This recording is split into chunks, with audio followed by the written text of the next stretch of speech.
Hi guys, आज के lecture में हम बात करेंगे scales for measuring temperature. Temperature के बारे में हम बात करेंगे।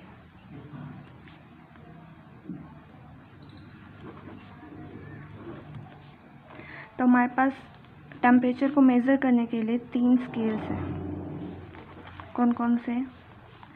पहला हमारे पास सेल्सियस स्केल, दूसरा है केल्विन स्केल और तीसरा है फ़ारेनहाइट।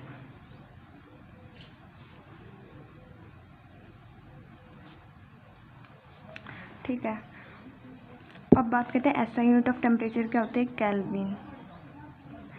एसआई यूनिट ये क्या होती है? SI unit.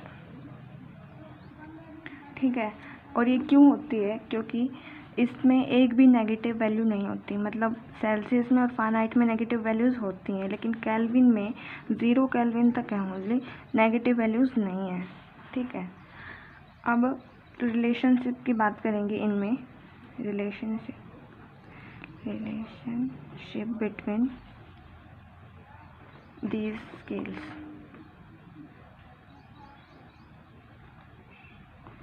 पहले बात करेंगे केल्विन और फ़ारेनहाइट की।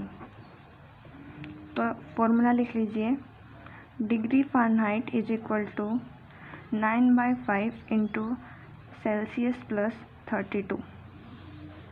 ठीक है, और केल्विन का फॉर्मूला लिख लीजिए 5/9 फ़ारेनहाइट माइनस 32। ये फॉर्मूले बहुत ज़्यादा इम्पोर्टेंट है, आपको ये ज़रूर याद करने हैं। एनटीएससी के पॉइंट ऑफ व्यू से भी बहुत ज़्यादा इम्पोर्टेंट है, बहुत बार क्वेश्चन आया एनटीएससी में। अब हम देखते हैं relationship between kelvin and Celsius scale. तो के क्या होता है हमारे पास? 273 प्लस जो हमारे पास सेल्सियस में जो दे रखा है वो। अब देखिए थोड़ी, डिग्री सेल्सियस जो स्केल था वो किसने दिया था? Anders Celsius. केल्विन स्केल किसने दिया था? Thomas William kelvin. ठीक है, फ़ारेनहाइट स्केल किसने दिया था?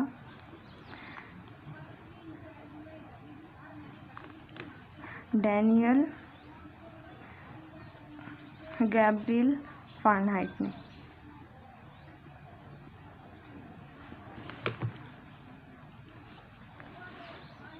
अब हम कुछ टेम्परेचर लिखते हैं जो हमें याद रखने चाहिए, कैलकुलेट करने की ज़रूरत नहीं होनी चाहिए। जैसे हमारा नॉर्मल बॉडी टेम्परेचर क्या होता है? बॉडी टेम्परेचर कभी कभी तो डायरेक्टली पूछ लिया जाता है कि नॉर्मल बॉडी टेम्परेचर क्या होता है? 37 डिग्री सेल्सियस होता है। और फ़ारेनहाइट में इसको कन्वर्ट करना पूछते हैं बहुत बार, 98.6 डिग्री फ़ारेनहाइट। तो ये बहुत ज़्यादा इंपॉर्टेंट है, आप लोग इसको रट लीजिए, याद कर लीजिए, माइंड में सेट कर लीजिए, क्योंकि ये बहुत इंपॉर्टेंट क्वेश्चन है। अब हम कुछ क्वेश्चन देखते हैं इन फॉर्मूलाज के बेस पे। Convert normal room temperature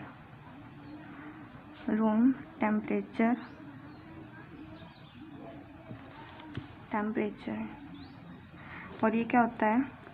25 degree Celsius हमारा क्या होता है? Normal room temperature into Fahrenheit scale.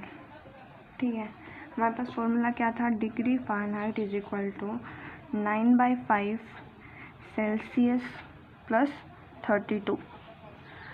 तो हमारे पास F क्या आ जाएगा? 9/5, हमारे सेल्सियस की वैल्यू दी हुई है 25 प्लस 32, ये 5 कैंसिल हो जाएगा, और फ़ारेनहाइट आ जाएगा हमारे पास 45 प्लस 32, और ये क्या आ जाएगा? 77। आंसर क्या हो जाएगा हमारा? 77 डिग्री फ़ारेनहाइट। एक और क्वेश्चन ले लेते हैं। Convert normal body temperature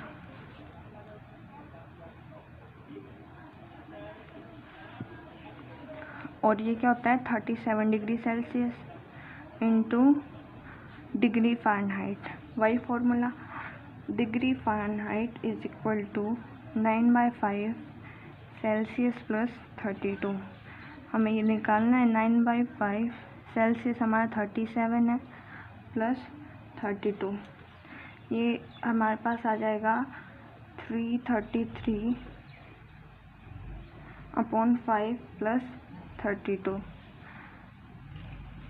66.6 plus 32, और ये हो जाएगा 98.6 डिग्री फ़ारेनहाइट। अब एक बहुत ज़्यादा इम्पोर्टेंट क्वेश्चन पूछा जाता है, ये स्टार मार्क कर लीजिए, बहुत ज़्यादा इम्पोर्टेंट क्वेश्चन है। ऐसा कौन सा टेम्परेचर है जिसमें फ़ारेनहाइट और सेल्सियस स्केल में सेम वैल्यू होती है, डिफरेंट वैल्यू नहीं होती? तो क्वेश्चन लिख लेते हैं, at what temperature both degree Fahrenheit and degree Celsius read same value.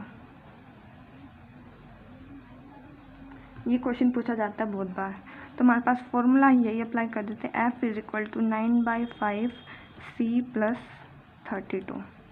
ठीक है, अब ये हमारे पास क्या दे रखा है, ये इज इक्वल टू दिस, तो हमारे पास इसको x मान लेते हैं, लेट ये x 9/5, तो ये भी x plus 32, x minus 9/5 x is equal to 32, और जब आप इसको सोल्व करेंगे तो x की वैल्यू आपके पास आएगी -40।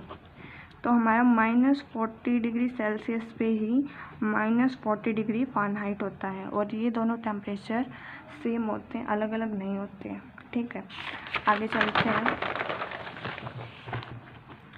एक क्वेश्चन ले लेते हैं, change 400 kelvin into degree Celsius.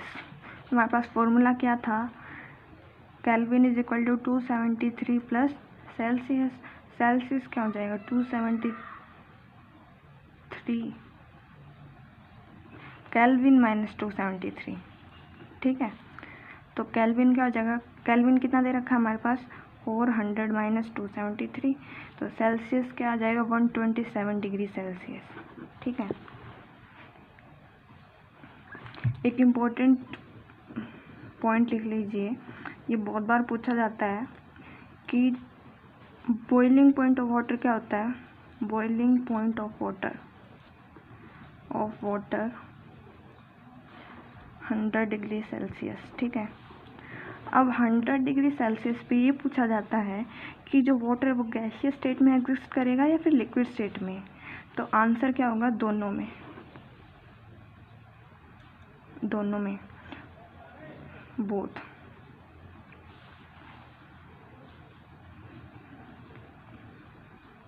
कुछ जो ऊपर वाला है वो गैस बन जाएगा और कुछ लिक्विड बच जाएगा। अब ऐसा क्यों होता है ये हम अगली वीडियो में डिस्कस करेंगे।